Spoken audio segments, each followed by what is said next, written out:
Hi, I'm Ramesh Ranjan, the founder and editor of humanengineers.com, a popular HR blog and website in the world. Welcome to People at Work, HR talk show, where we take up unique topics concerning the people side of business. We bring to this show unique business and HR thought leaders to share their knowledge, experience, and perspectives that help organizations to make the most of their people and to leverage people in organizations for their competitive advantage. Human beings are widely regarded as the most intelligent species on this planet, but then, have we been able to utilize all of the intelligence or the potential gifted by a creator to us? From time immemorial, this has been the question, and mankind has been in search of how do we unlock the human potential. Well, to discover this, we are privileged to have with us Nikhil Desai, Director, Center for Excellence and International Motivator, Trainer and Coach. He will be talking to us on In Pursuit of Excellence, Unleashing the Potential in You and Your Organization. Nikhil Desai is a Director, Center for Excellence and an International Motivator, Trainer and Coach. For more than 250,000 participants of 300 plus cities over the last 29 years, people have attended his show and his programs and have benefited immensely from Nikhil Desai's words of wisdom and program. Nikhil graduated with an MBA from USA, where he stood first in his university and thereafter worked in New York. Started as an entrepreneur after returning to India and set up manufacturing facilities and industries in the textile and automobile sectors and grew from one business to 8 businesses in 8 years. As a sportsman, he played cricket with former Test and Ranji Trophy players. He was also in the first ever cricket coaching series that was telecast all over India on Doordarshan, Cricket with Polly Umrigar. In 1991, when India liberalized the economy, Nikhil established the Center for Excellence, which was awarded as HR Training Company of the Year by the CEO magazine. He's a Lifetime Achievement Award at the World HRD Congress and is a recipient from HR India National HR India Leadership Award in 2021. We are privileged to have you on the show, Nikhil. Thank you. Thank you so much, Ramesh. High quality talent is a valuable commodity for any organization, and there is a war for talent out there. Today, organizations tend to pull out all stops to recruit the best. It's a good bet that the person will succeed, but one could be easily wrong. You may build a great team and still find that it could not perform to its fullest. Wondering how to get the most of your people? You're not alone. According to the pollsters at Gallup, more than 70% of American workers are not engaged at work. Worldwide, the numbers of disengaged workers balloons to 85%. This means that people are not contributing the best at the workplace, and employees are not unlocking their potential at the work. Unlocking human potential is about helping people see the important role they play in achieving purpose and gives them hope that their work make a difference in the world. So what is it that keeps people from reaching anywhere near the real full human potential? Well, let's turn it over to Nikhil to share his insights and solutions to this long-standing question of how do we unleash potential. Over to you, Nikhil. Thank you very much, Ramesh, for those warm words of introduction and introducing me to this very important topic, which is a perennial need for organizations worldwide to understand how to unleash the true potential of the greatest asset in their organization, which is the human capital. Right. So I've trademarked this program. It's called In Pursuit of Excellence, Unleashing the Potential in You and Your Organization.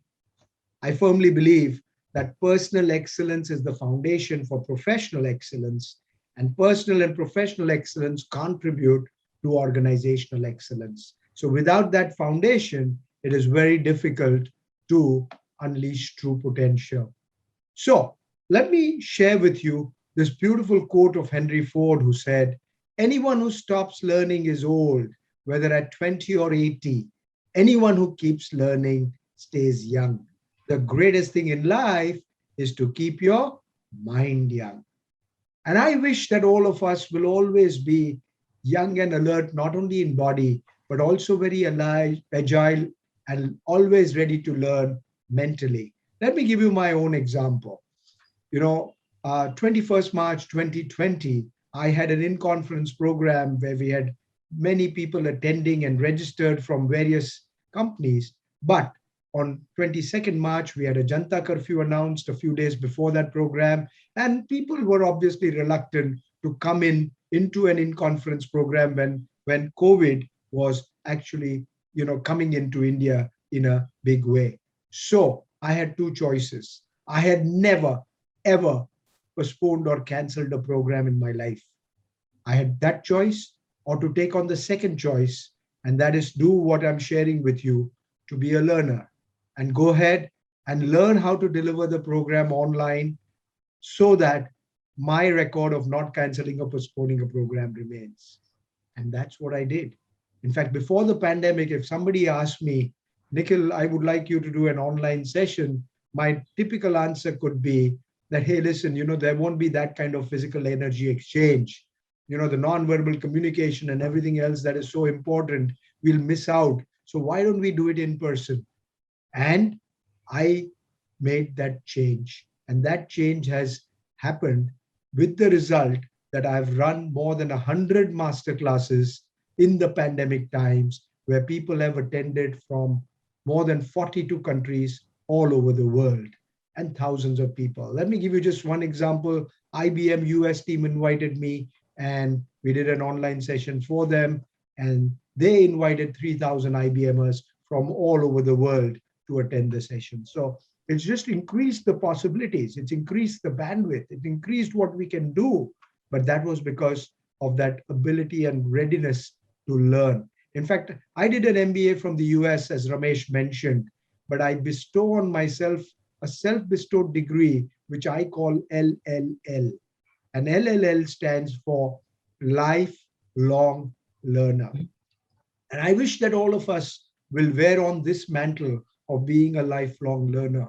Because if we do that, the one beautiful advantage is we will never have a minute of boredom in our life. Because, everything will be an opportunity to learn. And moreover, our potential will be unleashed in the best possible manner. Let me share with you the fundamental concepts of business excellence. Most important is visionary leadership. And I don't mean leadership by position. I mean leadership by action. If every person in the organization, right from the junior people to the mid-level to the senior people, all not only have the leadership title, but also will deliver actions based on leadership and ownership in the organization, it's going to have a tremendous impact on the total performance and productivity of the organization. Continuous improvement and innovation is very, very important. I mean, the phone that you see here was a Nokia phone. There was a time when the phones, the smart mobile phones actually started, most of them were Nokia. Today, you find hardly a very minute percentage of Nokia phones. Why? Because in that space of mobile phones, they did not continuously improve and innovate like the Apples and the Samsungs did in the world. So we know where they are right now. Now, some of you may say that, well, we don't have products like the Apples and we don't have products like, the Samsungs, but we can always innovate in the way we are doing things. So it doesn't have to be product innovation always. Albert Einstein had said, if you keep doing things the way you were doing, you will keep getting the same results you were getting. If you're satisfied with those results, that's fine. In those areas, you can continue doing it in the same manner. You don't have to make a change for the sake of making a change. But wherever you feel that you could have a better result, where you feel you're not completely satisfied with the kind of result you're getting from your efforts and the time that you're investing, it is important for us to take a risk, experiment, innovate, try different ways, and you may find a way that will work much better and give you better performance and productivity. Results orientation is very important. Many organizations I go to, they say that our people are busy from 9 to 5, but we know and they know they are not as productive as they are capable of being. And that is one of my biggest contributions to make them more productive. Various possibilities. And we can talk about that at various times. Managing your time better, for example. Caterpillar in Singapore invited me to run a time management program for the Asia Pacific office. And they invited people from 7 countries to attend that one-day program before the pandemic. And why? Because they believe that that would enhance productivity, right? So that could be a possibility. Stress could be another area. People are not able to produce their best because they are stressed. And we'll talk a little bit about that also during this session. So results are more important. It is not activity, but productivity that is the focus. Customer focus is very critical. There was a time when we used to talk of customer satisfaction. Today, that doesn't work. Organizations that will not satisfy their customers will die. Organizations that only satisfy their customer will survive. But these organizations that delight their customers, they will thrive. And that is what we need to be looking at within our organizations. How can we delight our customers so that we can thrive as an organization? And very important to remember that customer focus is not only about the external customer. It is also about the internal customer. Because many times it happens that we take good care of our external customers, but we don't take care of our internal customers as well. And some of them who are interfacing with the external customers, as a result, are not able to delight the external customer. So let's focus both on the internal as well as on the external customer. Now, in order to do all this and more, the soft skills are very important. Soft skills make a very hard difference. Studies at Harvard and Stanford University report that 85% of an executive's success at work is due to soft skills. Only 15% is due to functional or technical skills. And I see so many organizations investing so much time and energy and money on functional and technical training only, and not emphasizing enough on soft skills. Very, very important. In fact, I did a program at the International Society for Performance Improvement USA conference in San Francisco. And the training officer, titled training officer, but head of training, was very, very impressed with the session and said, Nikhil, let me honestly confess, we need more sessions like yours. We spend so much time on technical training, refresher training, but we don't do enough on soft skills. And that topic there was, how to improve and excel by managing stress, by the way. So they said, we don't do enough of that. And I hope that we can do more after your session, because it opened our eyes. So I created a model. I said, what can happen by which, people can easily follow this, this point of soft skills. And I created a model which I trademarked, which is called the VEST model. And after I deliver this program at many organizations, online and offline, I often get feedback, Nikhil, your VEST is the best. Nikhil, your VEST is the best. because they really find that in a short, one little acronym, I have covered what is really important for them. V stands for vision. E stands for enthusiasm. S is for stress mastery and therefore more energy. And T is for time management and trust. And I believe if you look at these four important pillars of this program, it would really help to unleash the organization's potential. Now, when I talk of vision, I'm not talking about the physical vision. I am talking about the vision of an individual and all the individuals of the organizations to see how they can take themselves and their companies in the 1 year from now, the 5 years from now, and so on, and then connect their today with their tomorrow that they are seeing. Because that's the way to work backwards. As Stephen Covey had said, begin with the end in mind, right? So what's it that I want to see example at a particular point in my life and in the life of the organization? And how do I work backwards to achieve that? Very, very critical. Because I will give you a couple of examples of non-visionary, one individual, one company, and you see what happens if the division is limited. Western Union internal memo, 1876. They said that this telephone has too many shortcomings to be seriously considered as a means of communication. This device is inherently of no value to us. Imagine if that non-visionary statement was believed to be true and nobody worked after that on the telephone. Today, we would not have smartphones. Today, we would not be communicating with the world the way we are communicating today.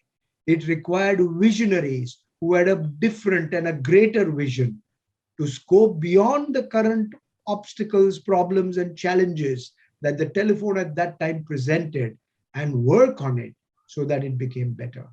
I know when I went to the US in 1979 to pursue my MBA, India had a black dialer phone, and most of the time it did not work, right? And if you dialed a number 9 or a 0, it probably didn't come back to its original place and therefore dialed a wrong number. And in spite of that, probably spoke for 2-3 minutes to somebody because at least there was an opportunity to speak to somebody on the telephone. And from there to go to the US where there was a jack and I could go to the AT&T store and have push button phones and actually, choose the color, shape, size, everything was absolutely a miracle for me. But of course, post that time we didn't have mobile phones. So communication with my own family was like once a month because it was a few hundred rupees a minute and only a letter that was exchanged once that reached in 15 days and back, no emails, was the means of communication. My friends, that is why when I hear Pankaj Udas's Chithi Aayi Hai Ghazal, it still moistens my eyes. I remember those days when communication was so challenging and difficult. Let's look at one more example. Daryl Janik, a movie producer in the US, said when television was first in the US, he said, television won't be able to capture any market after the first 6 months. People will soon get tired of staring at a plywood box every night. He was so confident, almost arrogant, that nothing will happen to movies. And we know what happened, right? Movies really went down when television picked up. And today we have televisions, channels which are, access to more than 1,000 channels worldwide. We should be visionaries, visionaries like Walt Disney. Walt Disney wanted and had his vision to make people happy. He had a tough childhood, but he said, when I grow up, I'll give my daughter, who he had, after his marriage, he said, I will give her a lovely, childhood. And he used to take her to an amusement park every Saturday. Other parents would drop the children, go back. He would stay and watch her enjoy those parks. But one day he noticed that the ride was not working properly. Some paint had chipped off. And he had a grand vision. He said, why don't I create a park where people will come in from all over the world? Why don't I do that? And he said, that became his dream. 3 times he went bankrupt before the first park came into existence. But that vision was so grand that it made it a reality. Before the pandemic, more than 40 million people used to visit only Disneyland in Florida every year. And that was because of one man's vision to make people happy. I love the Intel vision. The HR vision of Intel says it's not just what we make, it's what we make possible. Great minds, big hearts, collaborating to make history.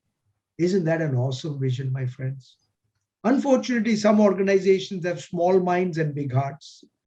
Some organizations have great minds but small hearts. But the deadly combination is great minds and big hearts. And if that can happen, any organization can start. And that's where soft skills come in. If you want great minds and big hearts, the learning attitude and the emotional intelligence and the stress mastery, all these come in such a big way, along with other soft skills that are important. We must all have a vision that we can do more. In fact, I did a program for a bank in Muscat, and the whole focus was only on more. The program was doing more with the same resources that they had. And they loved it because they really got insights on how more can be done without necessarily having to recruit more people. The same persons could do more. New horizons and greater heights are possible for individuals and organizations all across the world. My V for vision is very important, and I spent some time on it because that's the foundation. E stands for enthusiasm. Enthusiasm comes from the Greek word entheos. Entheos means full of life, full of energy, full of vitality. I always say the greatest bankrupt in the world is not a person who doesn't have money. The greatest bankrupt in the world is a person who doesn't have enthusiasm for this beautiful gift of life. We have two choices, my friends. When we get up in the morning, we can say, "Good morning, God," with a lot of energy and enthusiasm, or we can say, "Oh God, it's morning." Almost the same words, but a little twist, and that makes a difference to your day. And your days determine your weeks, and your weeks determine your months, and your months determine your years, and the years determine your life, my friends. So can we have a powerful, enthusiastic attitude? When enthusiasm is overflowing, it is contagious. It touches a lot of people and makes them also improve their performance. Your team members, like Jack Welch had said, I just don't want people with tremendous energy themselves, but I want people who can energize their teams. And enthusiasm is a great way to energize your teams. Enthusiasm also impacts your attitude. And as we all know, attitude determines your altitude. And the collective attitude of organizations determine the altitude for that organization. Let me give you one more example, and that is about Thomas Alva Edison. I know all of us know his story about how he worked till the light bulb was successful. And 1,000 times he failed, and people said, "Why don't you give up?" And he says, "I know 1,000 times why the light bulb doesn't work." But there's one more story about him that not many people know, and that story is about the fact that there was a major fire in his factory and research facility in Edison, New Jersey, when he was 67 years old. And everything was burned to ashes. And the first thing that he did was he called his son and said, "Go and quickly call your mother. She'll have never seen a fire like this before in her life." And because he was famous by then, a lot of reporters came, media came and asked, and one of them said, "Mr. Edison, you must be very disappointed. All your work of 67 years has been burned to ashes." And I love the reply that Edison gave. He said, no, my friends. Now all my mistakes are wiped out. I will do more in the next 33 years of my life than what I have done in the first 67. That is the attitude. Nobody has control over how long we live. But if we live and plan that we will live long, we will not only live long, but we'll have a quality life. Thomas Alva Edison passed away at 84, 17 years after that unfortunate accident. But Every year after that, he had a new patent to his name.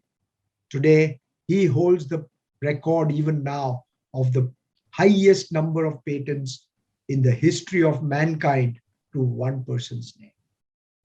So he wasn't working only on the light bulb. He worked on many, many things.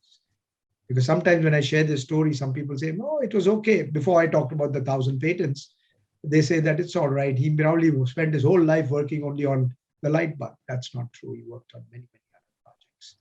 Stress mastery. I mean, as you see, lot of stress worldwide. And the pandemic has, of course, added more stress. Sickness, tiredness, headaches, health, no sleep, quality of sleep, quantity of sleep, fears and worries, anxiety, savings are less, time management is not good, late nights, right? Payments to be made, debt, expectations from self and others, very, very stressful. So, what is to be done? We must manage our stress. Again, when I go to organizations, there are two types. One who say, okay, in our organization, we don't have much stress. You know, the way our workforce works. Then I ask them that second question, great, but would you like your people to be more energized? And they say yes. So then we share, techniques and tips by which they can energize the workforce to a completely different level and perform better.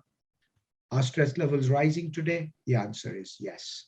American Institute of Stress before the pandemic had found that workplace stress costs more than $300 billion each year in healthcare, missed work, and stress reduction. And that's before the pandemic. I'm sure if they were to do a survey now, it probably would be even more. So what is stress? Stress is our internal response to any situation that we find hard to manage. There's good news and bad news in this definition. The good news is it is my response. The bad news is we sometimes blame other people, we blame other situations, we blame the organization, we blame the government for causing us stress. And the reality is no person or no organization can cause you stress unless you allow them to cause you stress. There are ways to deal with stress. So the relationship between stress and job performance. When stress is low, job performance is also low because there is what we can call a chalta hai attitude or a carefree attitude. But when stress rises, performance improves. That is why when we have targets, when we have deadlines, we always perform better. But when it goes up too much, then that's when performance actually starts to decline. And not only performance starts to decline, but other things start declining. Example, besides productivity, health. Health takes a beating. And many times when I ask people what is health, they say, good, yeah, fitness, physical fitness, mental fitness. Some people add a little bit of emotional fitness. But my definition of health is different. And it is, health is a jubilant feeling of well-being at the physical, mental, emotional, social, and spiritual levels. 5 dimensions of health. And somewhere or the other, most people are weak at that. Okay, so stress drains energy. And many times we find that at the end of the day, we have not done much, but we are very tired. And some days we've done a lot, and we are still very ready to go and do more. It's because of stress. And finally, stress can strain relationships. More divorces occur than ever in the history of mankind because either one or both of the partners are stressed, whether they realize it or not. So it's a big price to pay, and therefore it is important to manage stress well. And therefore, my program called Achieving Excellence Through Stress Management is popular worldwide. Before the pandemic, I used to fly by helicopter. I'm HUET certified, which is Helicopter Underwater Egress Training, how to save yourself and others if the helicopter capsizes in the ocean. And I used to go to these British gas platforms in the Indian Ocean and run 2-hour stress management programs. I spent a lot of money just on my helicopter ride, besides my fees, because they found value, right? So today, I'm just going to share with you one simple tip. I mean, we don't have the time in this short session to go into more, but my request is laugh regularly. Laughter is the best medicine, right? And if you can't laugh in public places, at least smile. Do not think that the world you are carrying is, the whole weight of that world is on your shoulders, right? Be lighter. The more light you are, the more you can perform better. When we travel abroad, if there is, or even in India, if there's excess baggage, we pay a price to the airline. And therefore, we are very careful. We do not pack extra than what we need. We don't want to pay the few hundred rupees if you're traveling internally in India domestic, or a few thousand rupees a kilo if you're traveling abroad. But we carry this strain and stress on our head and mind, which really prevents us from performing our best. Instead of living in the present tense, we often end up living tense in the present. And that really takes away our true potential possibilities. So laugh more, smile more. And finally, I come to the T. So V was for vision, E was for enthusiasm, S was for stress mastery, and T is time management and trust. So just a line on time management. Thomas Watson of IBM, when he took over as the CEO of IBM, he said that the most important principle of corporate management is time management. And therefore, he put all the IBMers through time management programs because he believed so much in the value of time management. I believe time is equal to life. And if we master our time, we can master our life. And therefore, very, very important to work on this for ourselves individually, as well as for our teams and for our organizations. And final is trust.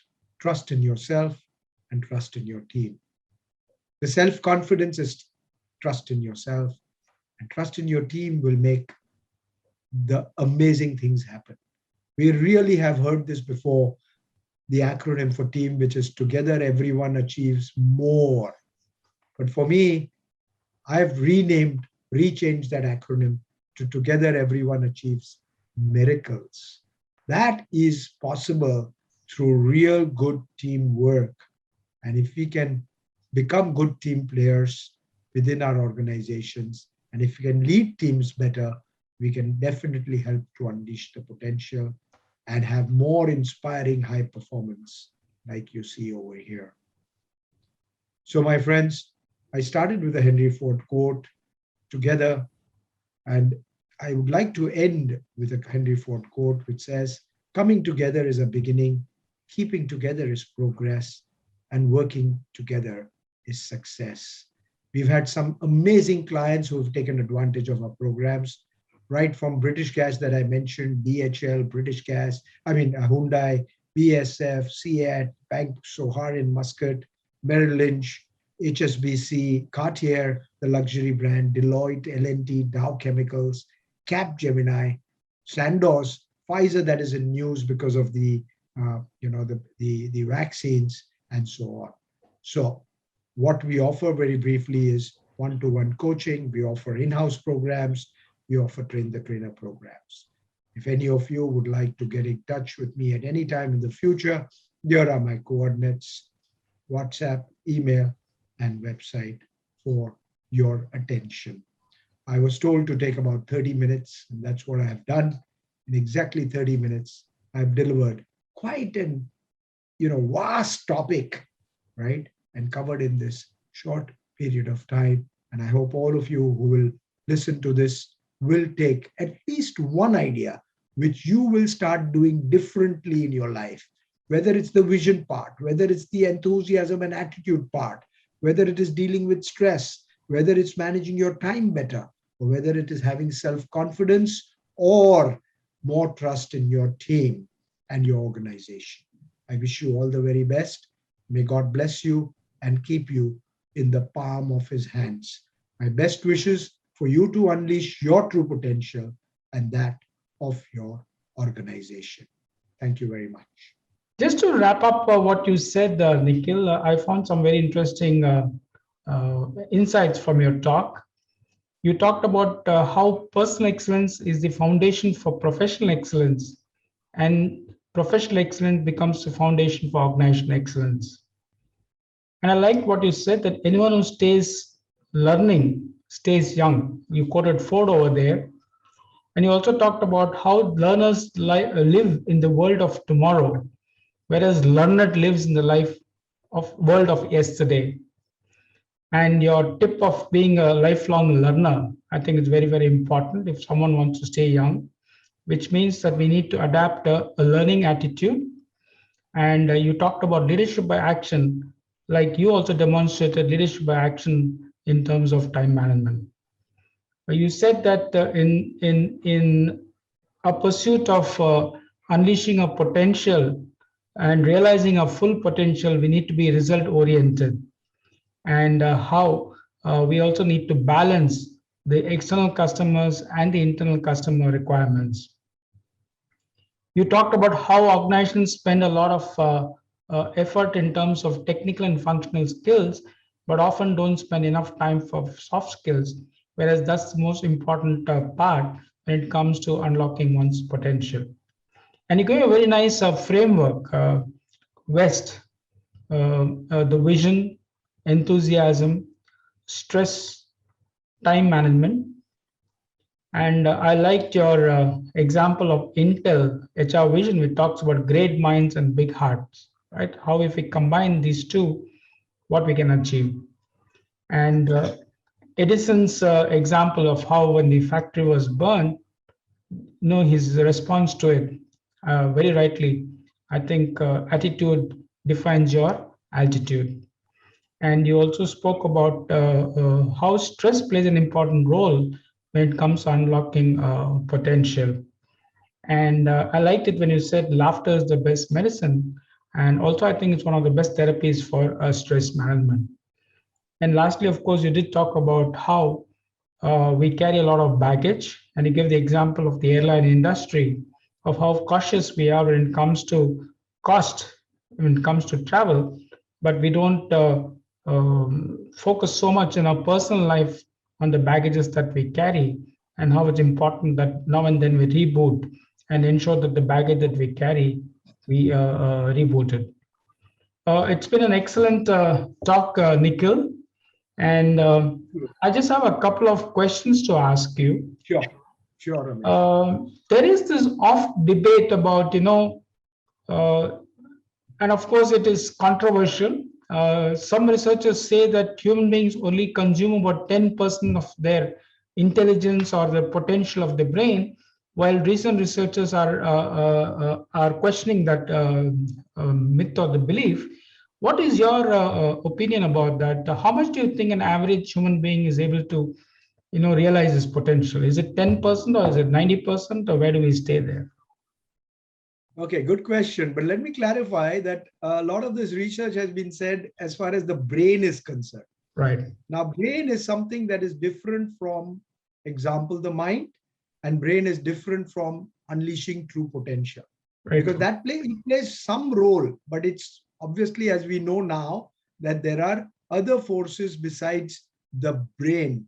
So I firmly believe that even if you have only 10% of the brain being utilized, but if you ensure that through what we talked about, all the other areas, the soft skills, the attitude, the time management, the stress management, then all that will help you to unleash your further potential.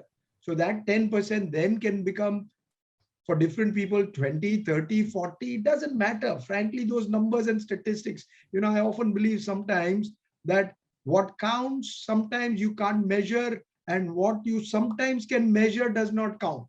Right. Okay. So I would prefer that we don't get normally stuck into that 10% or 5%, whatever the research shows, because they've done their own research in different ways. I would prefer that we keep on improving ourselves and make ourselves a better version of ourselves today than we were yesterday. Right. And if we keep doing that on a regular basis, that is probably the best way to unleash, because it's going to be different strokes for different folks. Everybody will not be able to do, what each other can do. But comparing yourself with yesterday and doing and improving yourself through some of these areas, example, the West I talked about, would be a great starting point.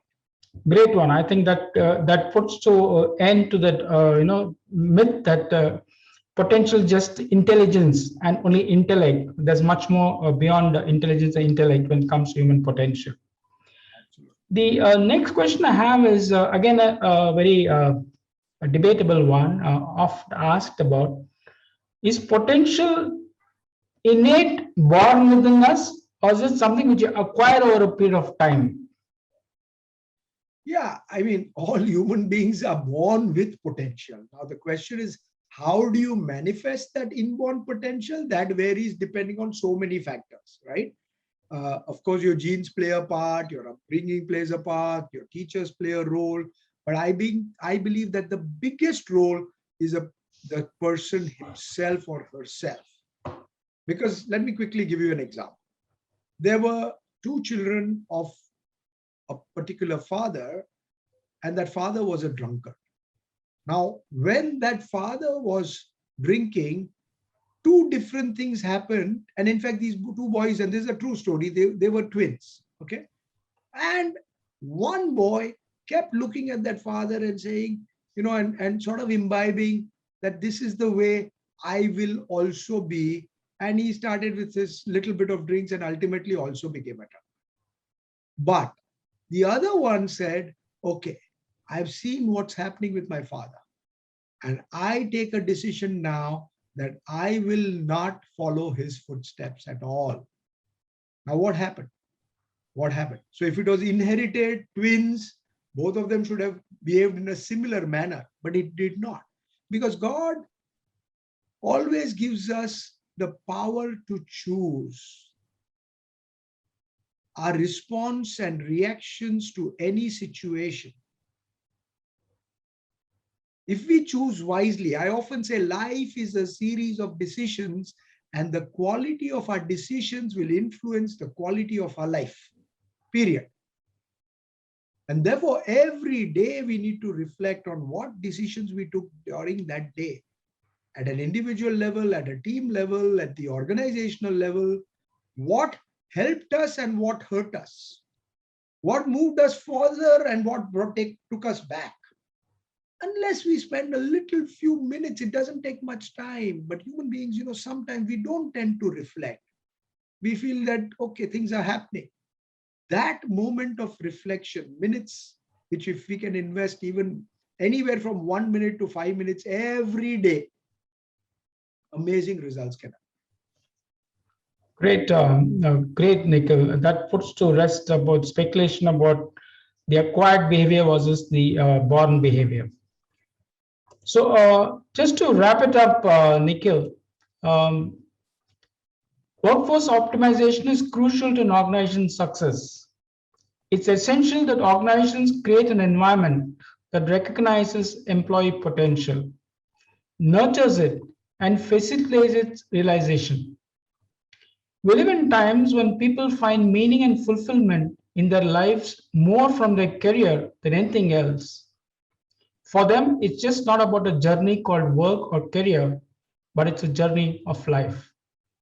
Therefore, organizations must take an active interest in helping their employees to unlock their full potential, not just at the workplace, but life as a whole. Because overlooking human potential within is a massive waste of talent and resources, both for the individual employees, the organization, and the society at large. Thank you, Nikhil, for your wonderful insights. And thanks to all our viewers and patrons for watching this episode of People at Work. Thank I you. will add something to what you just said. I have created one more acronym which is just called LIFE. And life is living in fulfillment and enjoyment. Fulfillment in our professional work and enjoyment in our personal lives. If we can balance that too, and organizations can also help their people to balance those two, then again, amazing results can occur. So, because the person who comes to work is not a different person, he's the same person coming to work with his challenges, problems at home, right? And vice versa. Whatever challenges he has at office, when he goes back home or she goes back home, they are carrying them.